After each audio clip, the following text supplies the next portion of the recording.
Hello and welcome to the 11th in my series of CPD Coffee Time sessions.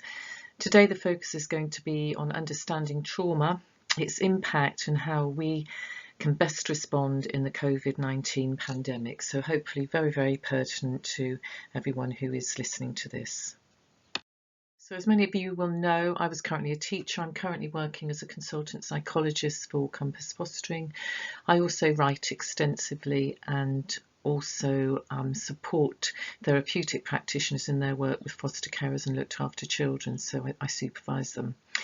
Many of my publications you will find with Nurture UK, the charity. I'm really proud of my long-standing relationship with them, and some of these, particularly emotion coaching, I'm going to make reference to in today's presentation. I've also written extensively for Hinton House Publishers, working with the wonderful Sarah Miles. And again, some of the tools and strategies that I'm going to reference today in this CPD session you will find in these publications, particularly the Essential Resilience and Wellbeing Toolkit for Early Years and Building Positive Thinking Habits. The key aims for this session are to ensure that we can all gain a greater understanding of developmental trauma and the impact that that has on children and young people, to think about some of the possible post-trauma factors of COVID-19 that we may be witnessing currently, to clarify the need for and key elements of what I would call a trauma-informed classroom, to identify the need for a recovery curriculum in line with Professor Barry Carpenter's concept of this, understanding the need for empathic commentary in particular and the use of emotion coaching techniques, which I have made reference to in a previous session which focused solely on emotional literacy and emotion coaching, but I'm going to reference this again today because I think it is pertinent to this topic.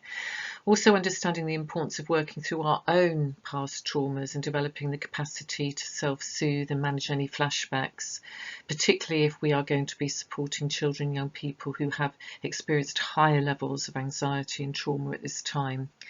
I'm going to clarify what I call the 4 steps to trauma recovery and ask you to think about how you can embed those in your practice, in your work and in your social lives. Also to begin to understand how to use phrases, specific narratives to calm the traumatized or anxious child and how we can do that most effectively. At the outset, what we know is that feeling safe positively affects the nervous system and provides the child, the baby, with stimulation for what we would call healthy development. We also know from the neuroscience that the brainstem is responsible for fight, flight and freeze responses, and those children, young people who have attachment difficulties or experience of developmental trauma in their early years will have a highly developed brainstem because they're using it on a continual basis. So what does this mean for them? Well, overuse of the brainstem compromises the developing prefrontal cortex. We know this, and we know that it's responsible for empathy, logic, cause and effect, reasoning and organisation. And if you reflect on that for a wee minute, you will, I think, pick up very quickly, if you're not aware of all of these factors, that this will have significant implications for learning and behaviour in any classroom context.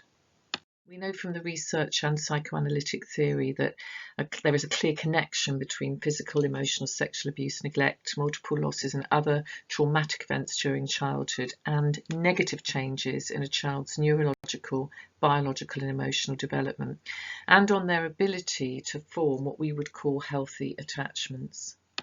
So trauma itself is the emotional, psychological and physiological residue that's left over from heightened stress that accompanies an experience of threat, violence and life-changing events. This is from the Australian Childhood Foundation. And usually a significant trauma like this would be something that was really out of the ordinary, more overwhelming than we would normally be expected to encounter or have to manage or cope with in our lives. We do know that children react in many different ways following trauma. So those who are particularly hypervigilant and overuse of the brainstem means that they can't process information properly. Their working memory is compromised. So when they're giving instructions, they look as though they're being disobedient when in effect they're simply unable to remember what was just being asked of them. And they're also anxious, and we know that anxious children very often present as being disruptive or can attempt to intimidate the teacher because they want to control a situation because it gives them a sense of autonomy. So we know all of these factors, but it will be different for individual children, and it will be dependent on how they react, on their developmental levels, the previous life experience, the level of exposure that they may have had to a trauma, parental reactions, and subsequent changes possibly in their living situation. What we also know is that most children do have a level of resilience that enables them to cope with some pretty awful things. And just as, you know, in the current COVID pandemic, there are going to be children who have experienced really, really difficult situations at home. There are going to be others who have managed the situation and managed the heightened anxiety in a very different way. There are many different types of trauma, and we know that these can basically include the following: the family violence, medical trauma, natural disasters, or being a refugee or living in a war zone, traumatic grief, and physical, sexual, emotional abuse, for example. Complex trauma, by contrast to those single events, is usually the exposure or result of exposure to multiple or prolonged traumatic events. So it may involve a range of those particular types of trauma, and usually they're simultaneous or sequential occurrences of child maltreatment over time and involve many factors such as physical, emotional, sexual abuse, for example. And usually that complex trauma will occur within the primary caregiving system, which is what makes it even more traumatic. So the current trauma that many children may have experienced as a result of COVID-19, again, is going to be on a continuum. Some of our children will have found the lockdown experience particularly stressful, particularly if they are in homes where there is a high level of abuse or neglect, or they are in situations where relationships are breaking down between parents, or they feel isolated, they have particular special educational needs which have not been addressed during this time. But all of our children will have experienced some level of heightened anxiety, a sense of disconnect from their friends and their school friends in particular, and their teachers at this current time. Conversation that I overheard on my way, my morning walk, in Faversham. Every morning I go for a walk to try and attempt to keep fit during this time. But it's also essential for me in terms of just getting out and being in the fresh air. I overheard a little boy saying to his mummy, and there were two children with her walking up Davington Hill. One of them said, "Mummy, why do you have to go to work? I don't want you to go. I'm worried you'll get the virus." And she said, "But I've got to go in, darling. I'm an essential worker. I've got to be there." And he said, "But you might die." And she said really calmly, "We'll all die someday, darling, but I'm being careful, so you mustn't worry." And the little boy responded, "But I feel sick when you go. You might not come back. I think we should all just stay at home. It's safe, but we can't be safe anywhere else." I did slow up in order to earwig here because actually I was really intrigued as to how Mum was going to respond, and she did what most good enough parents would do, which was try to actually allay his fears and be calm and just say, you know, I'm doing the best I can. But I think what is really sad about this, of course, is that the level of distress that this young boy is experiencing, and it's ongoing. And there's obviously a potential problem here in terms of separation anxiety and potential school phobia, obviously, as well. So really, really concerning at this time. We know the young minds, most of us will have heard of this now. The research results of it were published in March of this year. And it showed that the coronavirus pandemic was having a real profound effect on those who had already had pre-existing mental health conditions prior to the lockdown. So 83% of those children, those young people who were surveyed, and there were 2,000 of them surveyed, reported that they had increased levels of anxiety, problems sleeping, panic attacks, and more frequent urges to self-harm. So clearly for the young people and children on that end of the continuum, there has been some very real damage done, and I am absolutely convinced that this possibly will impact much longer term than many would have anticipated. However, the coast-based study conducted by the University of Oxford Although it identified 1/5 of children who didn't feel safe, like the little boy in my quote in the previous slide, they didn't feel safe to leave their homes. Conversely, that would suggest that possibly then 4/5 of children do feel okay. And many of the young kids that I've been watching going to school again in year 6, particularly around the corner to my local primary and reception, year 1, I have to say, look very happy, chatting away, very content. And I've overheard many conversations and talked to many parents who have said their children are really glad to be back, and they are adapting well to the new routines and to the ways of keeping safe and hand washing and being physically distanced but socially together. So I think we need to very much factor this into our thinking, that trauma is on a continuum, anxiety is on a continuum, and the effects of COVID-19 will also be on a continuum. So for some of our children, young people, they will have quite good memories or some very happy memories of being in lockdown, whereas others may have experienced some really stressful times and have had very, very little opportunity to feel a sense of real joy or happiness on a regular basis. So we need to be very, very cognizant of this. Of course, for all of our children who we know about, who are going back into school, who are the most vulnerable, who we know that there is a higher degree of risk in their home context, we will have to be very, very vigilant about ensuring that much more bespoke interventions are in place at the earliest opportunity when they transition back into the learning context. I should imagine for many of us in the majority of our schools, there will be very, very clear systems around safeguarding and identifying children at risk. So we will know about those children who come from families which have a higher level of substance abuse, mental illness, family violence, child abuse and neglect. And again, we must be very, very clear that we factor into our thinking and our planning ways of supporting those children and the families more effectively as they transition back into school. This intergenerational impact of adverse childhood experiences is something I think we are far more aware of now, which is really, really, really positive thing. So in summary, we know emotional and psychological trauma can be caused by single events such as accidents, injuries or a violent attack, etc., or ongoing relentless stress. And complex trauma, of course, will be a combination of many factors, but it will be ongoing and relentless. And I would probably place the current coronavirus pandemic under that heading, because although it can be perceived as a one-off event in the sense of it will be over at some point in the next year or so, hopefully, it's also something that's going to remain ongoing until a vaccine is in use worldwide. And I am convinced that mental health problems will surface for many years after this. So we need to be very, very clear about this. Also, we need to be aware that there are some commonly overlooked causes such as surgery, particularly in the child's first 3 years of life, or the sudden death of someone close or breakup of a significant relationships that can result in this trauma. And again, the sudden death of someone close may be something that many more of our children sadly will have experienced or may experience during this current pandemic. So to be very, very clear, we need to be really vigilant about being observant about which children are affected and how badly that may be the case.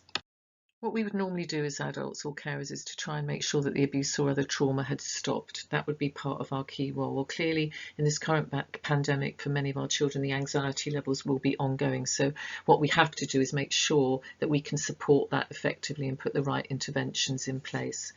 We need to build relationships that are honest, authentic, reliable, being consistent. Understanding trauma is clearly essential. Knowing how to provide children with the right kind of safety through nurture, structure and support. And I will be talking a bit more about that in this CPD session. Using boundaries, logical consequences, and also ourselves, vitally, the need for us to stay calm and well regulated has never ever been more important. Even if we've got to set limits on aggression and we've got to avoid the power battles, etc., with children and young people, we cannot regulate children or co-regulate with them unless we are regulated ourselves. So really, really important that we know how to do this, and the support systems and structures are in place for each staff team to enable us to continue to do that. As professionals, carers or teachers or support staff, when we're now engaging with our young people, more importantly than ever, we need to understand our own traumas so we can reflect on our feelings and our reactions so that we don't get overwhelmed by them, we've processed them, and we're less at risk of what I would call vicarious trauma, which is about absorbing the traumas that a child is telling you about or experiencing. We need to know how to co-regulate with the child, so using our calm to soothe and help them to calm, not taking their behaviour personally, understanding where trauma behaviour comes from. It's not bad behaviour, it's trauma behaviour. So we use discipline without shaming. These children who have experienced trauma have had enough shame. They don't need to be shamed by these old-fashioned behaviourist approaches. They need nurture, safety and connection and compassion too. And we also need to engage clearly with family members and carers to ensure that this is a holistic, supportive context for our children and young people. So I'm sure you can have a look at this slide in more depth, or you may want to just pause at this point to have a read through of these 7 key factors, things that we can do in order to ensure trauma-informed support for children. I like this visual from Echo. I think it's lovely, which is why I've included it, but take some time to have a look through it. I'm going to come back to each of these key elements as we go through the rest of the presentation. Creating safety, regulating the nervous system, building a connected relationship with the child, supporting the development of what we call a coherent narrative. So I'm going to talk about that in a bit more depth as well. Practice power with strategies as opposed to power over. Traumatised children need to feel that they are working together with us to ensure that everything goes okay in the classroom. Building social emotional resiliency skills. I'm going to give that some more detail and attention to that in the presentation too. And ultimately what we need to be doing is fostering what we call post-traumatic growth. That's the most helpful message really I can probably give you today, because post-traumatic growth is what we can all aim for, and it is entirely possible. We know that the curriculum provides many opportunities for children to explore hidden or dangerous feelings. So boxes, bridges, houses, castles, journeys. They're the basis of many, many stories that we'll be reading to our children. They've all got this level of symbolic significance about closeness, distance, containment and fears. So children can engage with those activities in the curriculum without any sense of feeling that they have to consciously disclose. And it's really, really important, because this is how we can begin to develop emotional literacy, but also provide them with safety within games that have structured rules, which give them that sense of safety in engagement with others in the process of engaging with rule-bound games.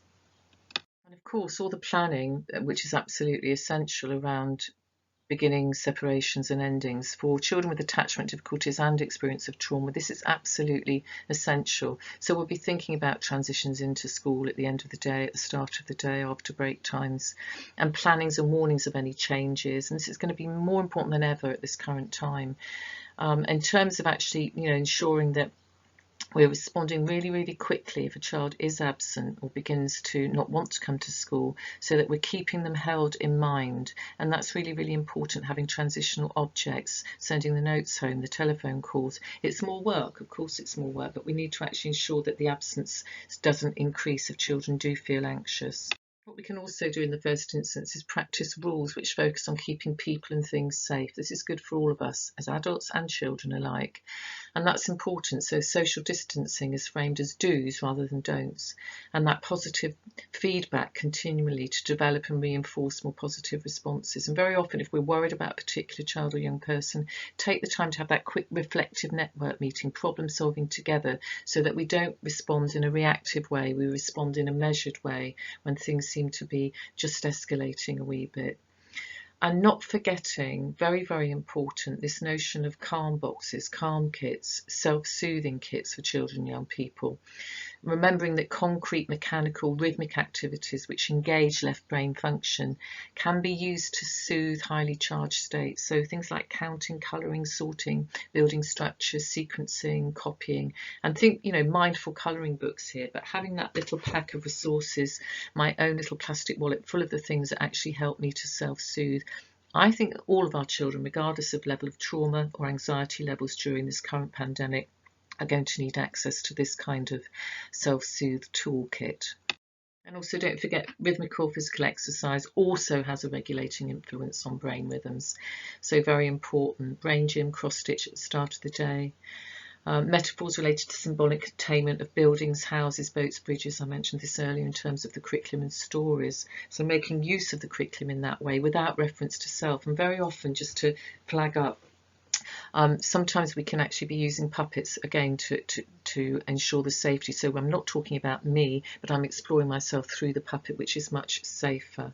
So making sure obviously that the activities are there, that they're doable, they're differentiated, and really stepping back from aggression and using safety routines accompanied by time out that is safe and nurturing. And sometimes I think we need to also think about using that term time out. Maybe we should be talking about time into a special self-soothe corner or place where the child can actually have the space to regulate and calm down.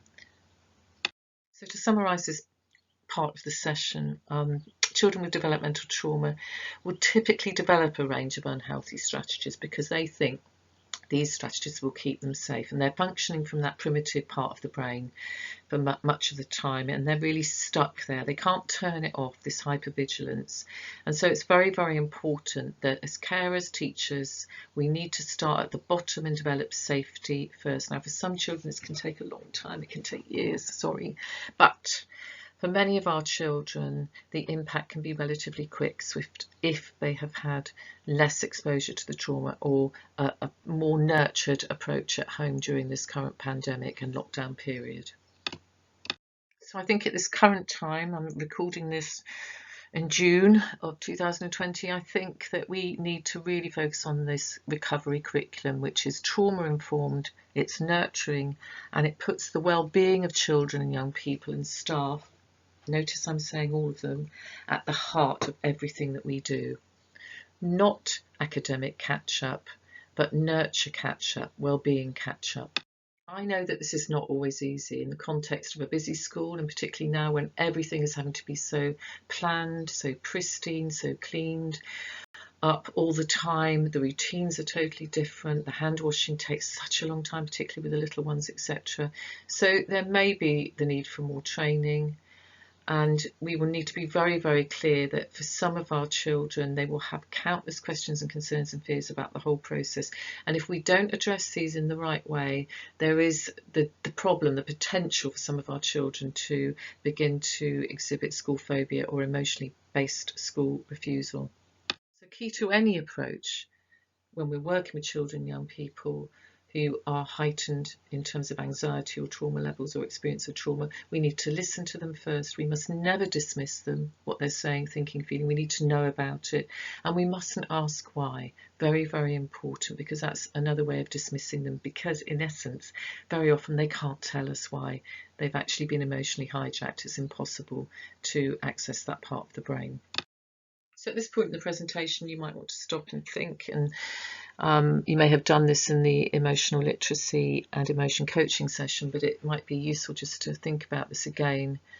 Some of the ways that people can dismiss emotions, and maybe in the past some of the things that parents or adults said to you when you were a little child, in terms of actually dismissing your emotions. What did they do? What did they say to you?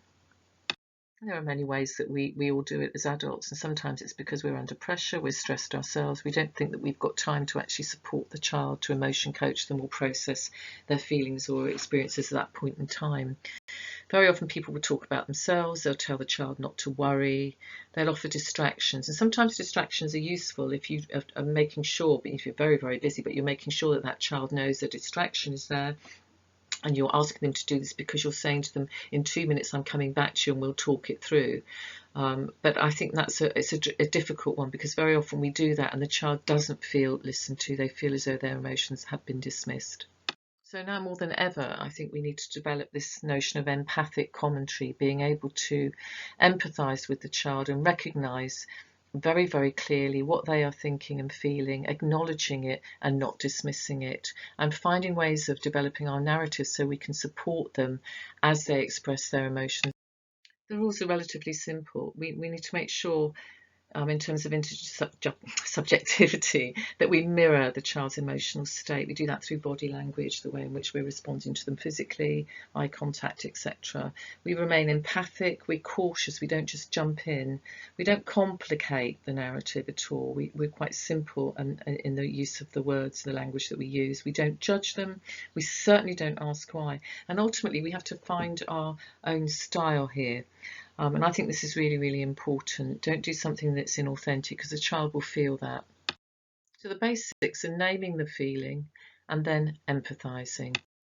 So it looks like you're very annoyed, you seem happy to me, you seem a bit frustrated, etc., etc. So naming the feeling, very, very straightforward. You can read through them. Step 2, empathizing. That might be, I can see it's very difficult for you. I understand it's very, very hard for you. It must be really, really tricky, because I would have been upset too if someone had done that to me, or I'd experienced the same thing, etc. So the next would be adding the two together, basically naming and empathizing. So you seem so angry, I'm not surprised, I'd feel angry too if that had happened to me. You seem so sad, it must be really painful for you. It makes you so worried when I'm not with you. I'm sorry I can't be with you all of the time. So naming and empathizing.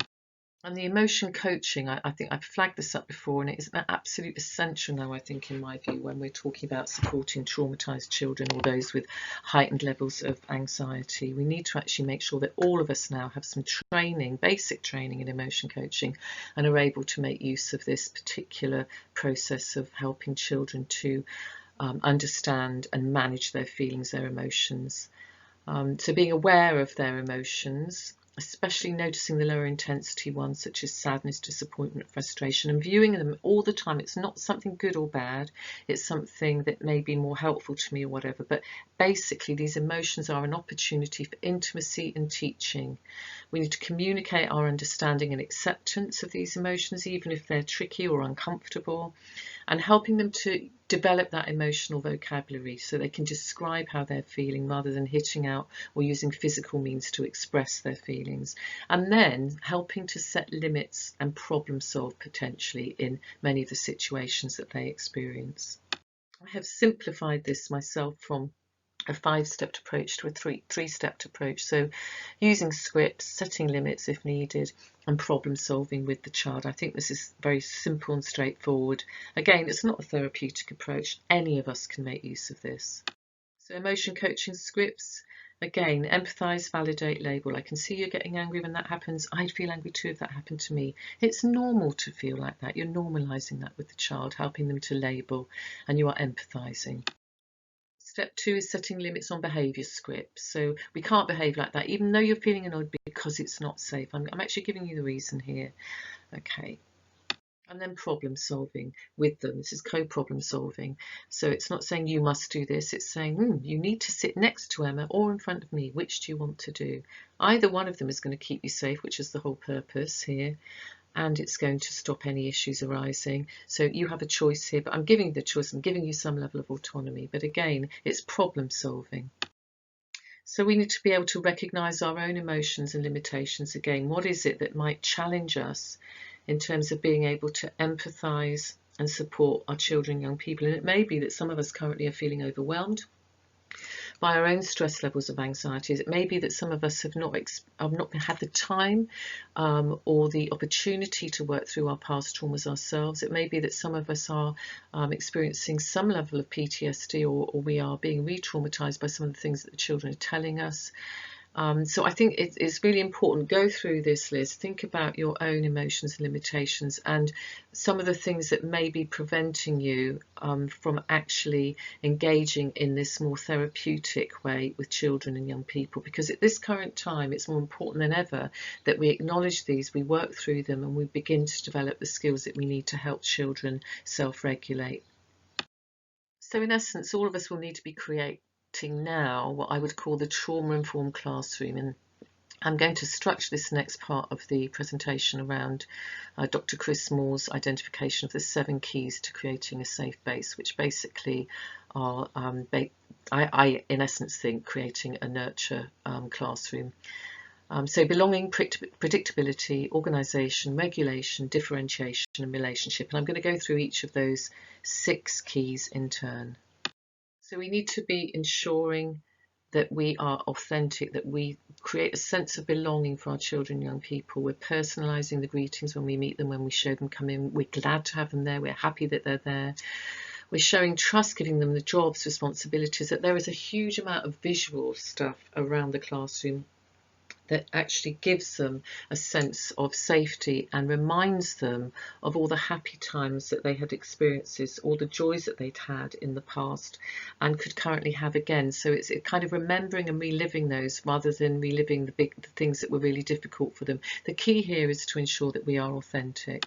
The next key is around predictability. So making sure, again, this is really, really important, that we're communicating activities. So visual timetables that we would primarily in the past have used for children with ASD, we're now going to be thinking about using with all our children who are coming back, and that they probably will be working at slightly slower pace. Some of them will be raring to go, but others will find this quite hard to get back into the routines, and we'll need to have constant reminders, countdowns to transitions, also more times to chill out. I think many of us will have slowed down slightly, and the intensity of coming back and navigating the new normal and learning all the new rules, etc., will mean that we need to have more breaks, more comfort breaks, more breaks when we actually engage in preferred learning tasks or self-soothing activities again. So being very, very clear that we're making things as predictable as possible. And the third key is around organisation, so the consistent seating, the clear labelling, breaking down tasks into small achievable chunks, etc., making sure that the equipment is there available to the children. And in one way, one of the positives around, sadly it is a positive around this pandemic, is that because of the physical distancing that we've now got to provide for, children will actually be sitting in spaces where they will probably have access to all the equipment that they need. The classrooms won't look like this. They'll have their own kit because it has to be very much disinfected and cleaned on a daily basis, etc. So in essence, we will have really been careful to have planned this really effectively. So we need to be ultimately very, very clear about this and very organised.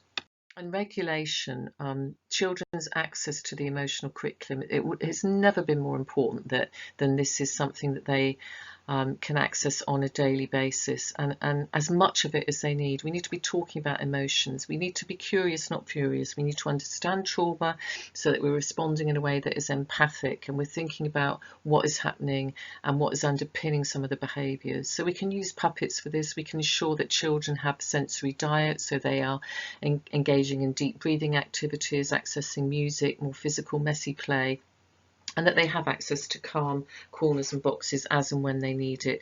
The essential thing, as I said previously, is that we are self-regulated first. We cannot help children to regulate if we are heightened in our own anxieties all the time. So very, very important that we also make use of these key tools and strategies.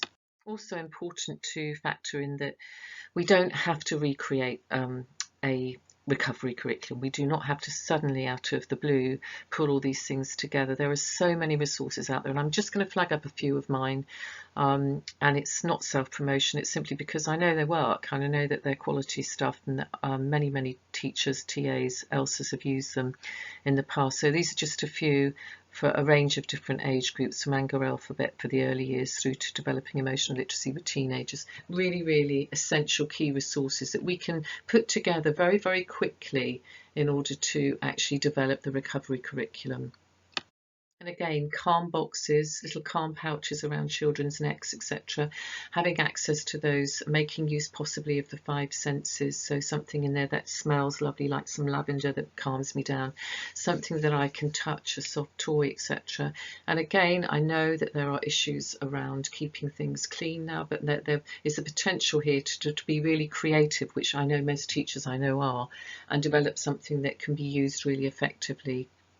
And again, flagging up mindfulness is a key tool for many of us that we can put into our toolboxes for well-being. For children, generally many of them will access this and enjoy it immensely, but also find a real benefit in it on a regular basis.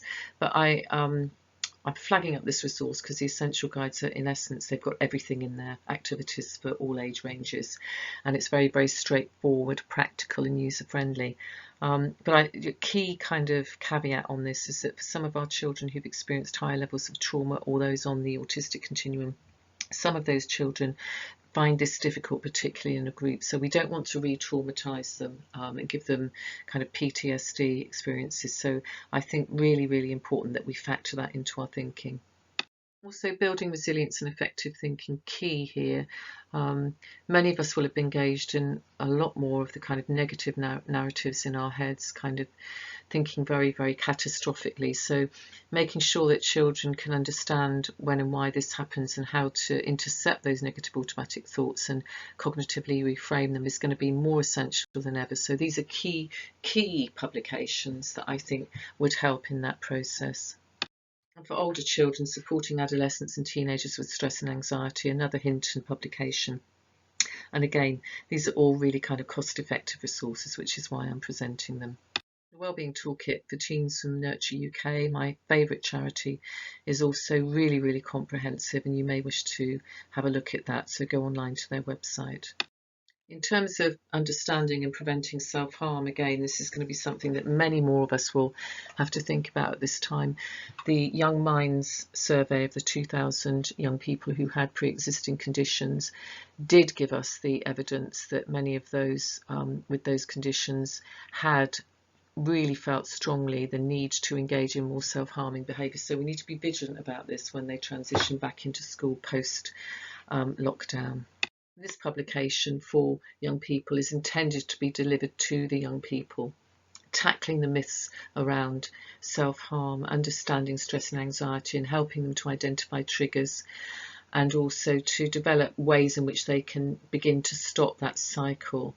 And I think this is really important because we know that children who self-harm generally will be telling their friends, not the adults in the first instance. So it's essential that young people know how to support each other to say the right thing, not to make the errors and mistakes that many of us would do purely in ignorance, but also to know where the sources of help are within the school and outside of the school, where to get that support, how to help their friends to access it. So this is a really solution focused programme, and I flag this up because it may be something that you need to think about at this juncture. And also, of course, I talked about the possibility of some of our children having experienced a bereavement. So again, the bereavement box from Nurture UK, very important to flag this up. I think that Nurture UK did get some money from the National Lottery Fund to give free copies of this to schools within the M25 and in Scotland. So do have a look at this too, because again, it's practical, user friendly. There's an evidence base for this. There are 60 cards within the box under 3 sections of understanding, remembering and celebrating. And again, I think this is not just for something that you would use in a nurture group, but this is something that many children, young people will benefit from in terms of actually understanding this whole process of bereavement, grief, loss, and how to effectively remember and how to normalise for them the experiences, the feelings, the emotions, what they're going through at this current time. And there are really practical ways to support children throughout this whole resource. And again, it's vital not to underestimate the fact that there will be adults who are involved in the grieving process at this time.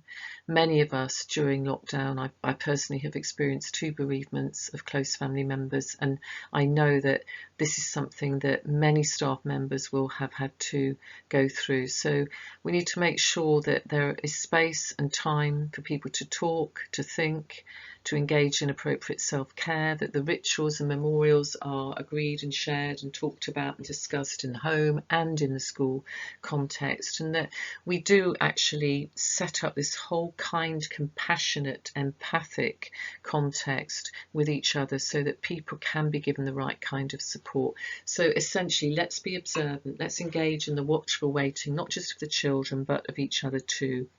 So the next key in terms of ensuring a trauma-sensitive classroom is that of differentiation. And this is important, reducing memory and process demands, keeping it simple, visual and giving extra time. Traumatised children, children with heightened levels of anxiety will have their working memory compromised. They'll find it so difficult to remember stuff.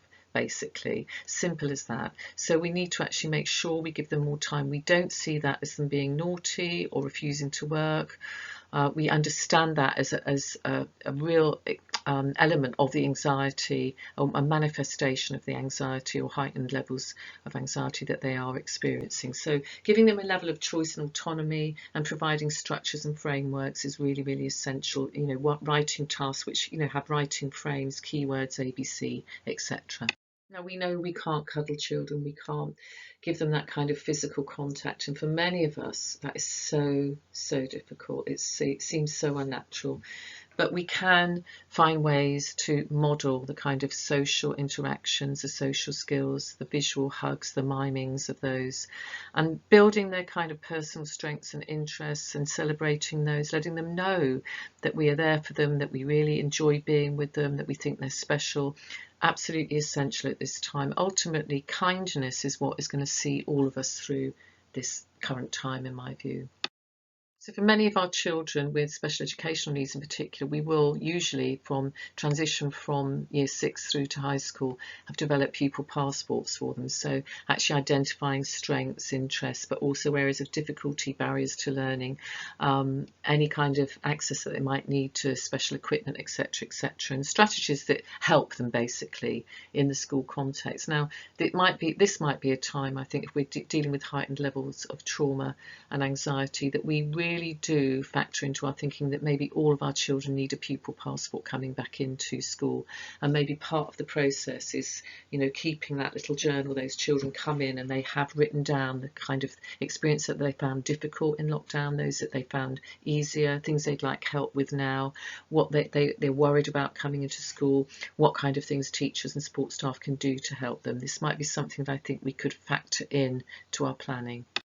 So the Transition Toolbox from Nurture UK was intended as a really comprehensive resource, tools and strategies for years 6 to 7 transition. But I would suggest have a look at that, because many of those resources around effective thinking, managing anxiety, where to get help, are also going to be totally relevant to children transitioning back now after lockdown.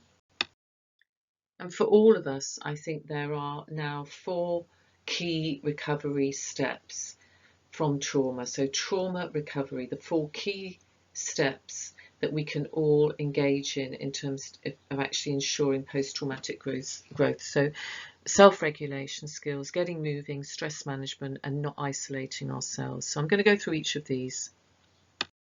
So really, really important that we begin to think about our ability to self-regulate now. As I said, we can't regulate children if we're not regulated ourselves. So we need to think about developing our ability to engage in mindful breathing. And if you refer back to the session I did, I think it was the second session in this series of CPD Coffee Times, it was on anxiety. There's far more depth and information around the key strategies for self-regulation. So I'm just going to go through these quickly now. Mindful breathing, making sure that we actually make use of this, we know how to do it. Ensuring that we understand our responses to sensory input, and some of the ones that actually would help us to calm down, we need to make sure that we factor those into our daily planning so we access those. Staying grounded again, and there are easy ways to do that in terms of pushing our feet into the floor as we sit on a chair and focusing on that and getting our breathing much deeper and calmer. So very, very important. And allowing ourselves to feel what we need to feel when we need to feel it. Really, really important. Acknowledgement of our feelings, a bit of self-compassion. Key to recovery from trauma for all of us is around getting moving, physical exercise. This is not rocket science. Most psychology isn't. Okay, it's something that needs to be celebrated. It's wonderful. Psychology is a wonderful discipline in science, but we need to actually be very, very clear about it. Most of it is common sense, in my view, and we know that exercising produces those endorphin factors, very important. And the exercise that's rhythmical, so engaging arms and legs, like walking, running, swimming, is the one that works best, really. We can add a mindfulness moment to it. Okay, so just noticing what our body's doing as we engage in those physical activities can increase the benefits. Step 4, stress management. What do? We know we need to get plenty of sleep. We've got to get a bit better at our sleep hygiene. We've got to avoid alcohol and drugs as much as possible. I'm not saying avoid it totally, but just moderate it. Obviously, we know about well-balanced diets and reducing particularly food which gives us spikes in our energy and then makes us very, very depressed very, very quickly when those spikes come down, and reducing stress by engaging in relaxation techniques like meditation, yoga, deep breathing, etc. We need to schedule that in. We're not very good at that, many of us. We need to timetable it in, because many of us possibly will have lost a bit of our support network for engaging in self-care during this lockdown process, particularly if we were used to going to classes. So I think we've got to be very clear that we manage it more effectively now. And don't isolate, connect is absolutely vital. Sometimes when we've been through trauma, the tendency for many of us is to actually withdraw and isolate ourselves. Sometimes I think because we're frightened of talking things through, we don't want to be confronted with our traumas again, but we don't have to talk about them. We need to ask for support and participate more in social activities, not withdraw, because even if we don't feel like it, doing normal things with other people, activities that have nothing to do with the bad times, a traumatic experience, can help us to recover. So not isolating, connecting ourselves is vital. Volunteering, trying to reconnect with old friends, which I certainly have done during this lockdown period, making new friends, joining support groups, whatever it is, there are many, many things that we can do in order to become more connected. And as we work through this whole time in terms of processing our experiences and developing our skills in terms of self-nurture and self-soothing, I think as well we are going to be able to factor into our thinking far more on a regular basis the need to nurture and help children to self-regulate. So all the stuff that I talked about in terms of emotion coaching, absolutely vital at this time. And some of us maybe will need to think a bit more clearly about ways and phrases that we can use to support children who are anxious or have experienced higher levels of trauma at this time. Very, very important that we can do that and that we develop really authentic narratives, and our language and tone really matters in these interactions. So saying to a child, creating this sense of safety first. So I'm here for you, I'm staying here, you're going to be okay, it's fine. Physiology, this is going to pass, your body's responding in an anxious way, give it a couple of minutes and it's going to go. You've been through it before, you can do this again, you can get into the classroom with me today, you can sit down, you can begin the work. Validation. That must be so hard. I'm sorry it's making you feel nervous coming in here today. Sounds so hard. You want to talk it through? It's not silly that you feel like this. It actually matters, and I can see you're worried. What is it that I can do to help you right now? So again, phrases for calming anxious, traumatized children is really, really important that we begin to factor these into our thinking, and we become really, really more confident in actually making use of narratives that help to make them feel safe and validated. So key potential resources that may be useful here, and I've made reference to strategies that I've included in these: the emotion coaching from Nurture UK, which is a resource bank for parents, carers and professionals, and also the Essential Resilience and Wellbeing Toolkit for early years. I think nearly everything I've said in terms of self-help strategies and building resilience comes from that particular publication, so do take a look at those. And also I have factored this in to, or edited this into most of the presentations in this series, because I do think it's important that we're using our phones in the right way more often, more frequently. And there are many mental health apps recommended by Elemental Health, which are very, very good, very useful, particularly the CBT ones, Calm Harm. So have a look at those too, please.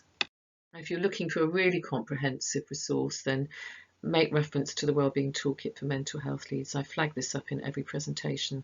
I am very, very proud of this 20-session CPD resource, and I think it really does give a comprehensive set of sessions and resources, ideas and strategies which are evidence-based, practical, user-friendly for the mental health lead to take a lead on in the school in terms of developing the wellbeing curriculum and approach, which I think is more essential than ever at this current time.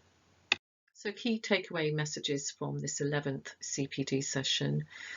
It's important at this time in terms of understanding trauma and managing this in this COVID-19 pandemic that we ensure when our children come back into school that it's safety first. Knowing that we cannot engage academically until we feel safe is essential. Trauma outcomes will be different. Some of us are going to have managed more effectively than others. Some of us are very fortunate and blessed that we have had more nurturing ourselves. So nurture, structure and rebuilding relationships, compassionate, safe, empathic relationships are now going to be key. We need to understand and be able to manage the outcomes of our own trauma experiences at this time, absolutely essential. I also think it's really important that we need to avoid re-traumatising children by overly focusing on negatives or sharing these continually. There is a time and a place for this in the school context, and there needs to be some bespoke, differentiated levels of support clinically for children, young people. But I think we need to be very careful that we don't re-traumatise them by focusing overly on the negatives. We need to think about how we embed the full trauma recovery steps into the recovery plan for the school. So go back and talk about this with team members, with senior managers if you are not one listening to this. Very, very important. We need to think about what helped us to cope in lockdown. That's the beginning of any recovery plan, and build on this. There will be lots of resources, lots of resilience there that we can build on, lots of skills and talents to share.